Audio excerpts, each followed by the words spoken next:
성부와 성자와 성령의 이름으로 아멘.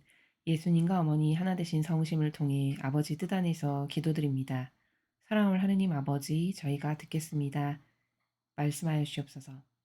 또한 아버지가 계셔서 얼마나 감사하고 행복하며 또 마지막 시대에 이 인류에게 다행인지 모르겠습니다. 어떻게 해서든지 아버지의 뜻에 더 예수님과 어머니처럼 용해되고 하나 되어 그래서 저희들의 내적이고 외적인 모든 것의 주체가 되어 주시옵기를 늘 갈망으로 청하나오니 아버지 그것을 사실적으로 이루어 주시고 또 저희가 일계명을 완성하는 데 있어서 필요한 은총으로 이 강의를 듣는 아버지께 속한 모든 자녀들을 축복하여 주시옵소서. 그리하여 저희들을 통해 인류로부터 받으시지 못하는 많은 사랑과 아버지만이 받으셔야 될 권리, 영광, 영예 이 모든 것들을 부디 받으시어 많은 위로가 아버지께 되는 저희들이 되었으면 좋겠습니다. 아버지께 그 모든 것을 드릴 수 있는 은총으로 저희들을 축복하여 주시옵소서.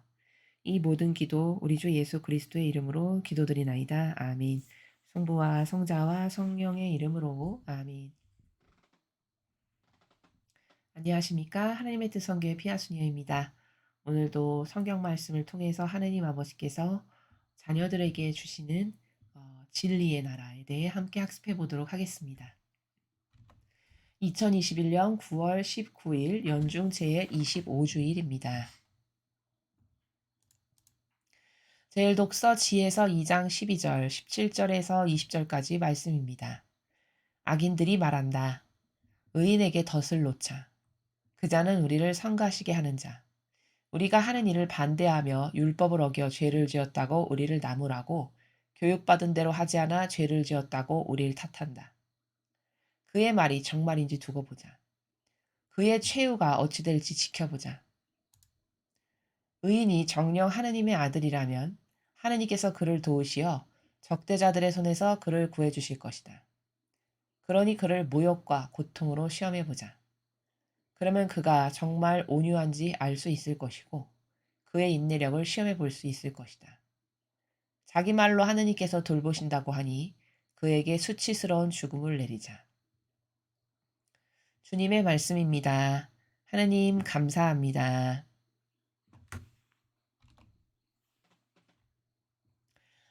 오늘 이 지혜서를 보면은 악인들이 어떻게 해서든지 의인을 박해하고 핍박해서 죽여버리자라고 하는 계략을 짜는 세력이고 의인은 그 악인들에게 항상 핍박당하고 고통받고 무거운 십자가를 짊어지는 그런 것을 수용할 수밖에 없는 위치에 처해 있는 것을 우리가 확인할 수 있습니다.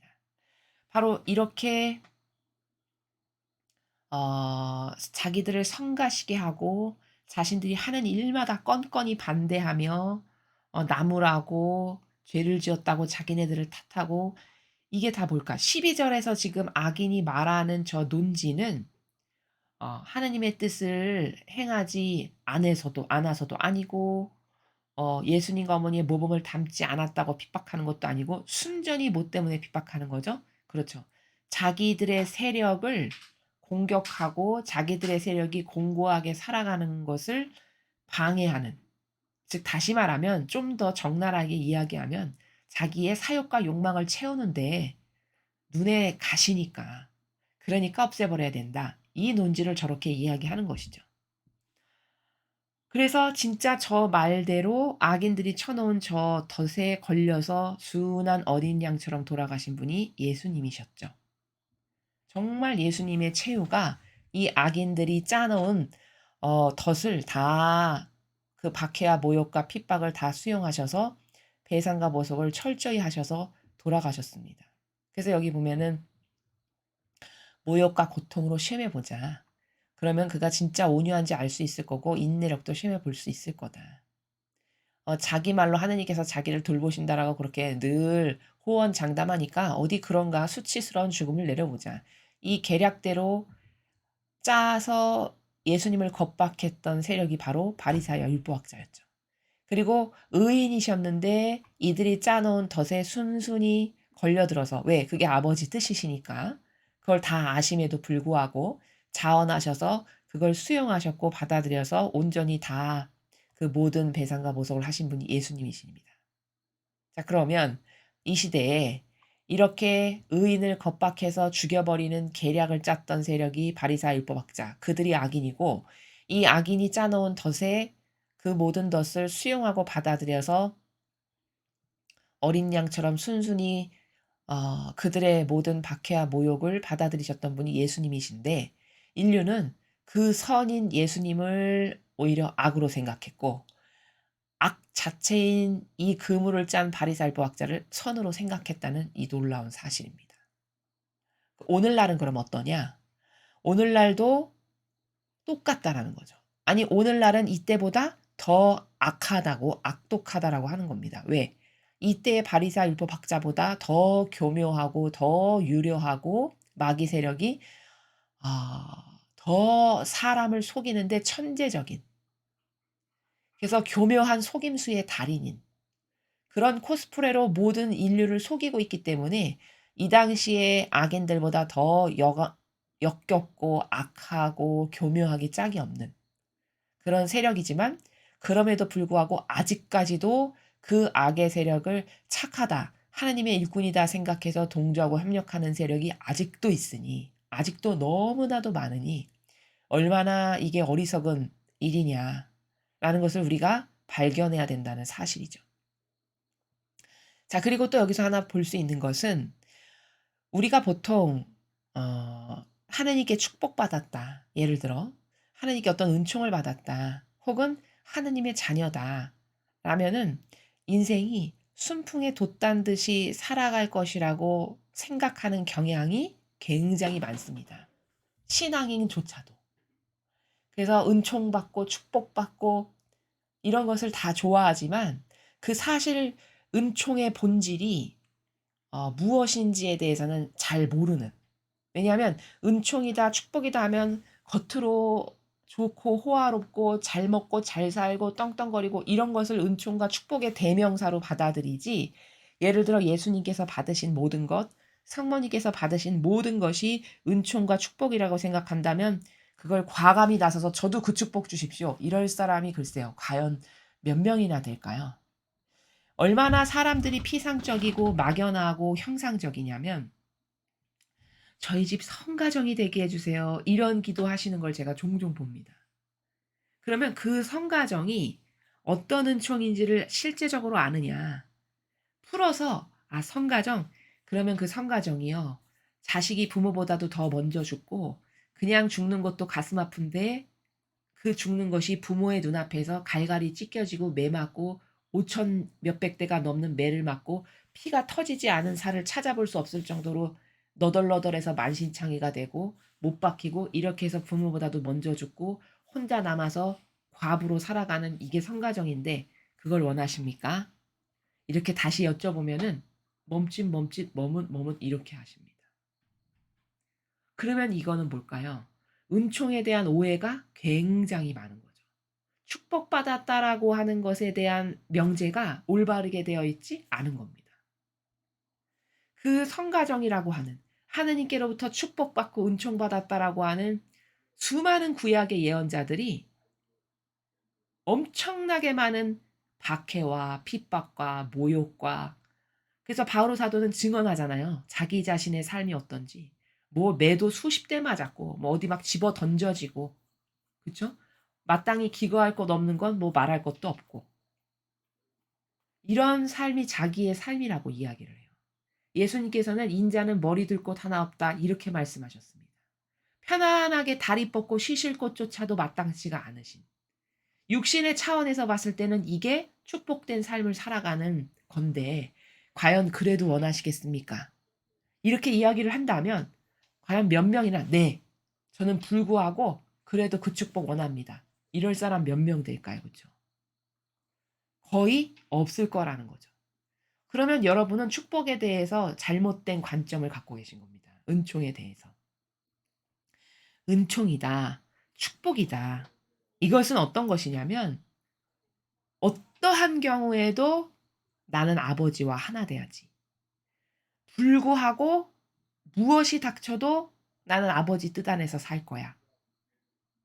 해서 그 아버지 뜻 안에서 살고 또 그 아버지와 완전히 하나 되는 걸 구현할 수 있는 그 길을 가는 것, 그게 축복이라는 것입니다. 또 그 길을 갈 수 있게끔 은총을 주시는 것, 요게 축복된 삶이라는 거죠.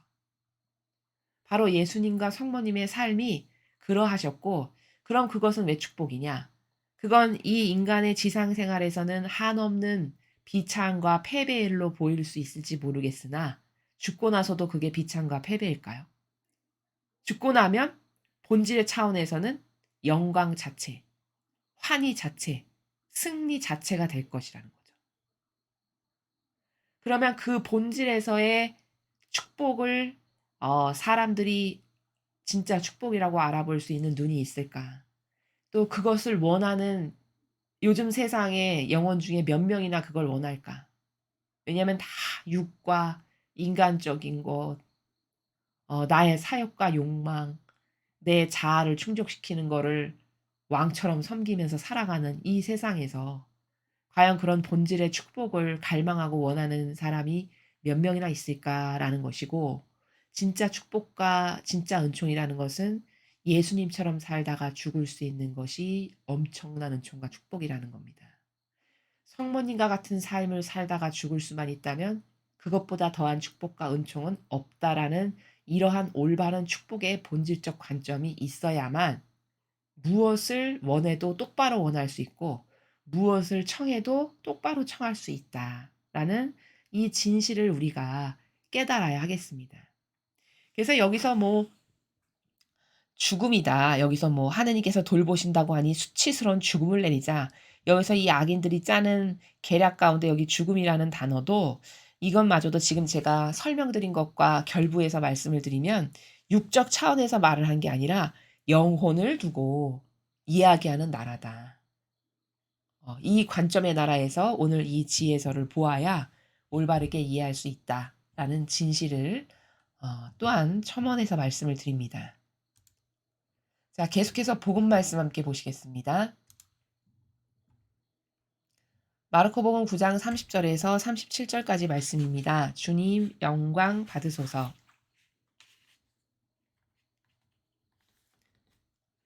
그때 예수님과 제자들은 갈릴레아를 가로질러 갔는데 예수님께서 누구에게도 알려지는 것을 원하지 않으셨다. 그분께서 사람의 아들은 사람들의 손에 넘겨져 그들 손에 죽을 것이다. 그러나 그는 죽임을 당하였다가 사흘 만에 다시 살아날 것이다 하시면서 제자들을 가르치고 계셨기 때문이다. 그러나 제자들은 그 말씀을 알아듣지 못하였을 뿐만 아니라 그분께 묻는 것도 두려워하였다. 그들은 카파르나움에 이르렀다. 예수님께서는 집안에 계실 때 제자들에게 너희는 길에서 무슨 일로 논쟁하였느냐 하고 물으셨다. 그러나 그들은 입을 열지 않았다. 누가 가장 큰 사람이냐 하는 문제로 길에서 논쟁하였기 때문이다.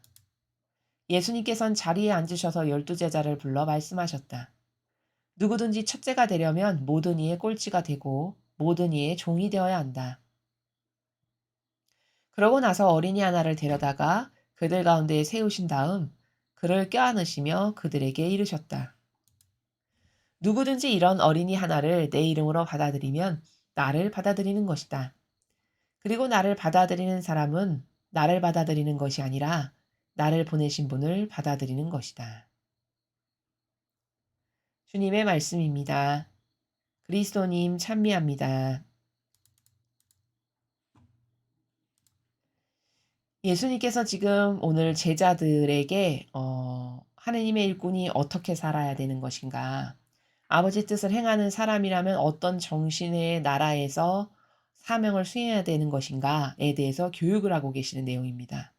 근데 여기 보니까 첫 번째 줄에 예수님과 제자들이 이제 갈릴레아를 가로질러 가시는데 이런 구절이 보이시죠? 예수님께서는 누구에게도 알려지는 것을 원하지 않으셨다. 자, 왜 누구에게도 알려지는 것을 원하지 않으셔서 조심스럽게 행동하셨을까요? 자, 그것은 어 부정을 탈까 봐. 예를 들면 예수님의 오로지 목적은요. 자나 깨나 앉으나 서나 첫째도 둘째도 셋째도 아버지께서 자신에게 세워 놓으신 계획, 그 예수님이 행하시고자 하시는 사명이 있죠. 그것을 이루지 못하실까 봐가 항상 예수님의 관심사항의 모든 것이었습니다. 그러니까 자칫 잘못해서 때를 못 맞추거나 어떤 잘못된 것이 임발부돼서 끼어들거나 이렇게 해서 십자가를 온전히 져서 배상과 보석을 하는 데에서 차질이 생긴다. 그것을 가장 경계하셨어요. 그러니까 자꾸 제자들에게도 뭐 이런 거를 아무에게나 말하지 말아라. 이런 당부를 하시고 치유를 하시는데도 보면은 너는 가서 아무에게도 말하지 말아라. 이런 말씀을 하시는 게 그때 잘못 이야기했다가 악의 세력이 뭔가 잘못 끼어들어 예수님께서 온전히 사명을 수행하지 못하시면 안 되니까 그것을 염려하셔서 저렇게 조심하시고 당부하시는 행간을 우리가 종종 볼 수 있다. 라는 것을 여기서도 확인할 수 있습니다. 자, 그리고 나서 제자들에게 말씀하시기를 사람의 아들은 사람들의 손에 넘겨져 그들 손에 죽을 것이다.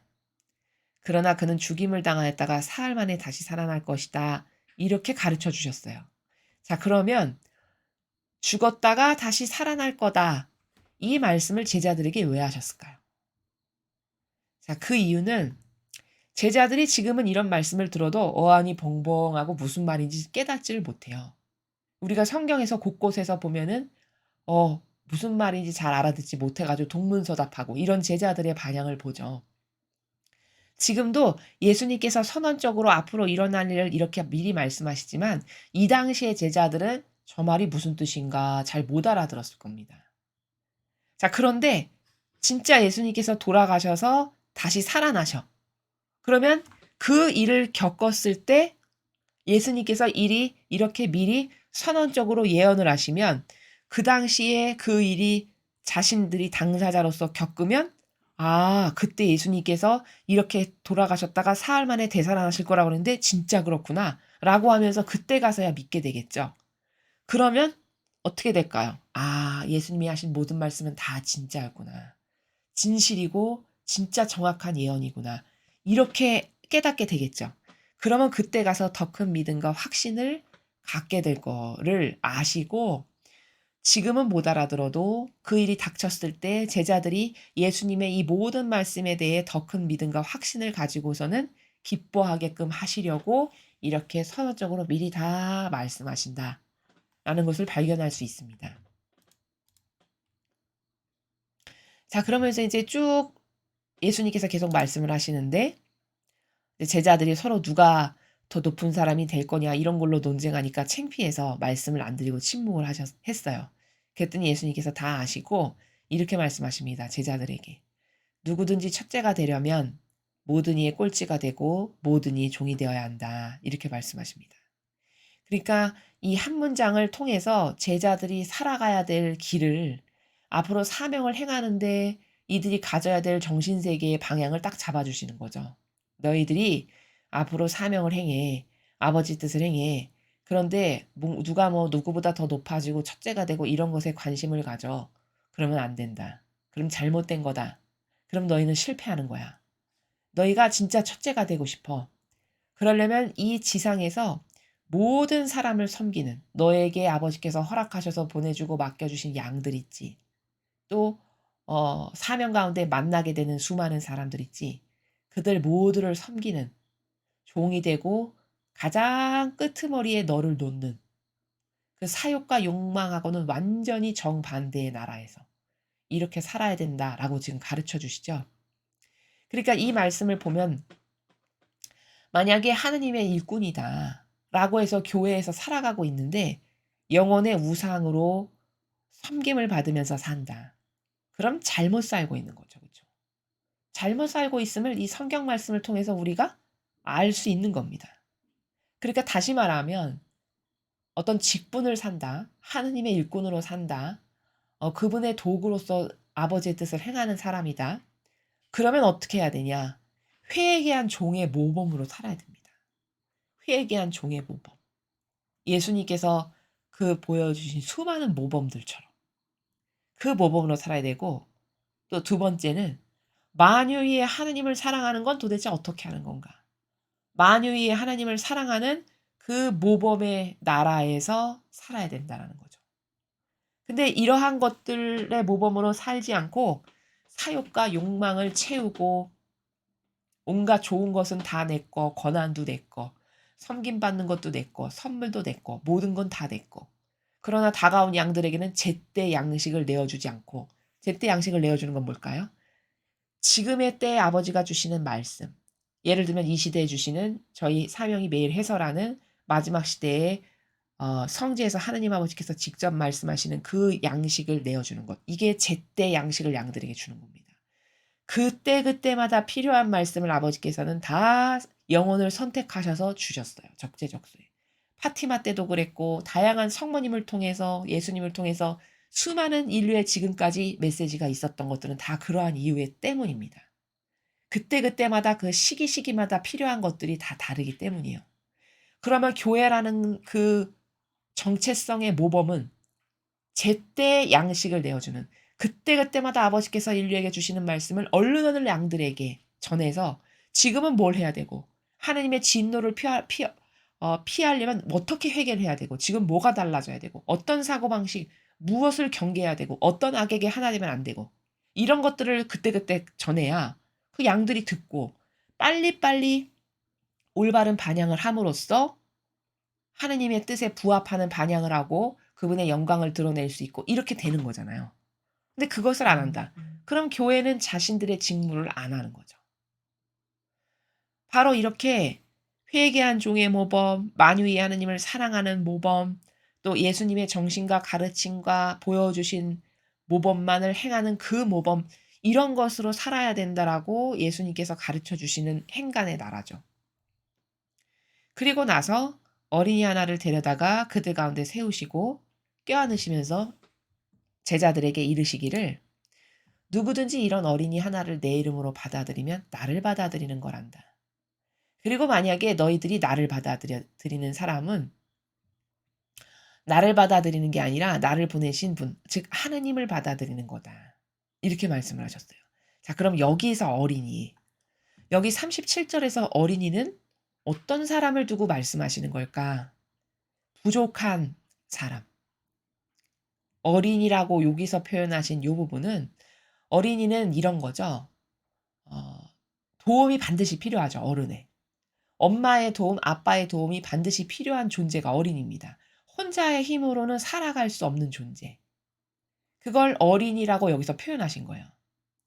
그래서 뭐 고아, 과부, 어린이 이런 표현을 하시는데 성경에서 그 지칭하시는 그들을 통합해서 예수님이 말씀하시고자 하시는 나라가 뭐냐면 도저히 남의 도움을 받지 않고는 살아갈 수 없는 어떤 한계성을 가지고 있는 존재들.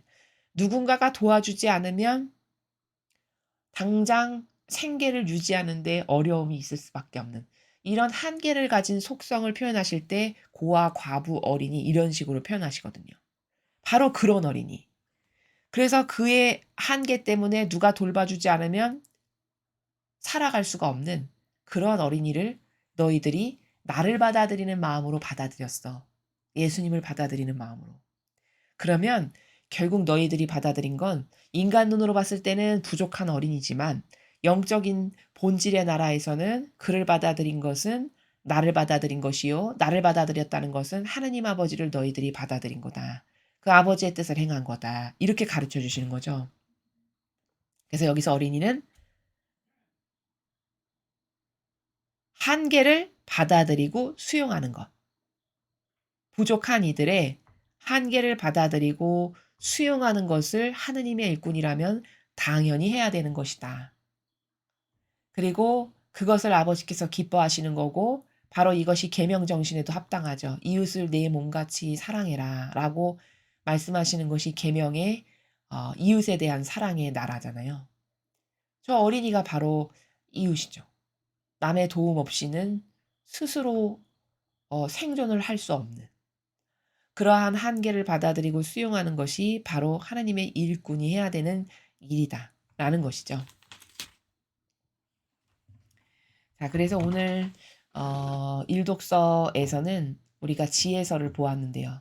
그 지혜서에서는 과연 은총을 어떻게 인간이 이해하고 있나, 은총받은 삶이라는 것, 또 하느님의 자녀로 산다라는 것은 너무나도 행복하고 기쁘고 축복과 기쁨만이 넘치는 그런 것이 아니라 늘 박해가 있고 핍박이 있고 고통이 있고 십자가가 있는 것이, 그것이 당연한 거고, 오히려 그것이 하느님이 주시는 특별한 은총이고 축복이라는 것을 인간이 어떻게 이해하고 있는가라는 이 사실입니다. 이것은 본질의 차원에서만 사고를 할 때 올바르게 이해할 수 있다는 진실이고요.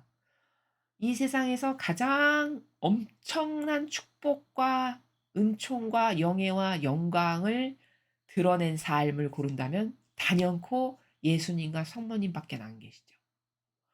그런데 그분들이 사셨던 삶을 보면은 인간적 차원에서 봤을 땐 정말 비참하기 이를 데 없고, 정말 온통 인생이 시작부터 마침까지 고통과 십자가와 박해와 모욕밖엔 없었던, 근데 그 삶이 축복 가득한 삶이고 은총받은 삶이라는 겁니다. 그러면 인간이 이해하고 있는 은총과 축복과 실제적으로 본질의 나라에서 아버지께서 은총과 축복이라고 정의하시는 것과는 얼마나 괴리감이 심한가. 그쵸? 그리고 나는 이런 은총과 축복이라는 것에 대해서 올바른 관점이 과연 있는가? 내가 그런 본질적 차원의 은총과 축복을 나도 그렇게 역경과 힘듦이 오더라도 과연 갈망하는가? 이런 것에 대한 올바른 어떤 정체성이 없다는, 그래서 올바른 정체성을 확립해야 된다는 사실이고, 오늘 복음에서는 사명을 수행하는 제자의 삶이라는 것은, 하나님의 일꾼의 삶이라는 것은 과연 어떤 삶인가? 그것은 모든 사람을 섬기는 종이 되고 꼴찌가 돼야 되는 거고, 곧 다시 말하면 회개한 종의 모범, 또 만유의 하나님을 사랑하는 모범. 그래서 그 모범의 표준이 있는데 보니까 예수님과 성모님께서 이 지상에서 사시면서 우리들에게 보여주신 정신과 가르침과 모범, 그 안에 다 들어있다. 그럼 하나님의 일꾼이다 하면 최소 그렇게 똑같이는 못 살아도 그 지향 가운데서 살아가려는 올바른 노력이 뒷받침되어야, 그래야 진정한 하나님의 일꾼이다 라는 것을 우리가 잘 명심하고요. 올바른 인식을 해서 여러분들이 무엇을 분별해서 선택하고 열매 맺는 것에 있어서 오해가 없는 가운데 올바른 선택과 분별을 하실 수 있었으면 좋겠습니다. 이상으로 2021년 9월 19일 연중 제 25주일 복음회사를 마치겠습니다. 감사합니다.